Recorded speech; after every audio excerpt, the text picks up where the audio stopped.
તો સમાજ જેને માન સન્માન આપે પછી જે છેલ્લી કક્ષાએ જઈને બેસે એવા સેલિબ્રિટીઓને વિનંતી છે કે ધર્મનું કે સંસ્કૃતિનું સાચું જ્ઞાન આપવાની તો તમારી ઓકાત નથી. કલાકારો હોય અને સેલિબ્રિટીના આવો શબ્દ એને વાપર્યો છે. સંતોને નાટક ક્યાં કીધા એને? અને મારે એ કેવું છે કે આ તમારી ભૂમિ જે છે ને મારા બાપ, એ ભૂમિ.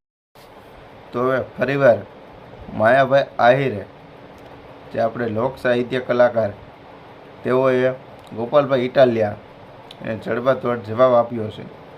તેઓ એવું કહી રહ્યા છે કે અમને જે સેલિબ્રિટીને નામે જે સેલિબ્રિટી કે બનાવી દીધા ગોપાલભાઈ ઇટાલિયાએ, એટલે એનું નામ ટાર્ગેટ નથી કર્યું, પણ એ તો ગોપાલભાઈ ઇટાલિયાએ જ કીધું હતું કે સેલિબ્રિટી છે ને એ બધા સેલી અને બ્રિટી છે, તો એવું ટાર્ગેટ કર્યું હતું. તો આમાં એનો જવાબ આપ્યો છે માયાભાઈ આહિરે.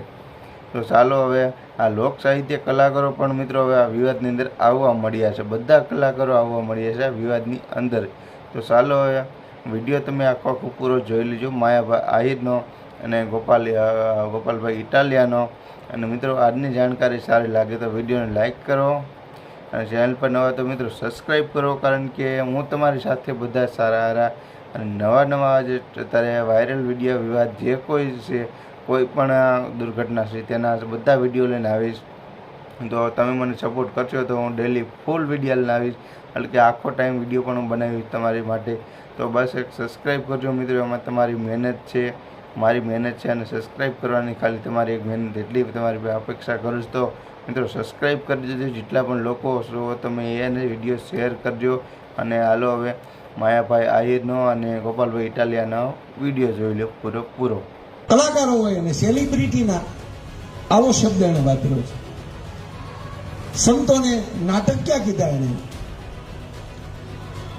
અને મારે એ કેવું છે કે આ તમારી ભૂમિ જે છે ને મારા બાપ, એ ભૂમિ ઉપર આખા વિશ્વમાં અમે આઈની વાતો કરીને ગૌરવ લઈએ છીએ. અહીંના શેઠ સગાવસાની વાત કરીને ગૌરવ લઈએ છીએ. ઉપરકોટના દેવાદાતાની વાતો કરીને આ દેશના સાહિત્યકારો ગૌરવ લે છે.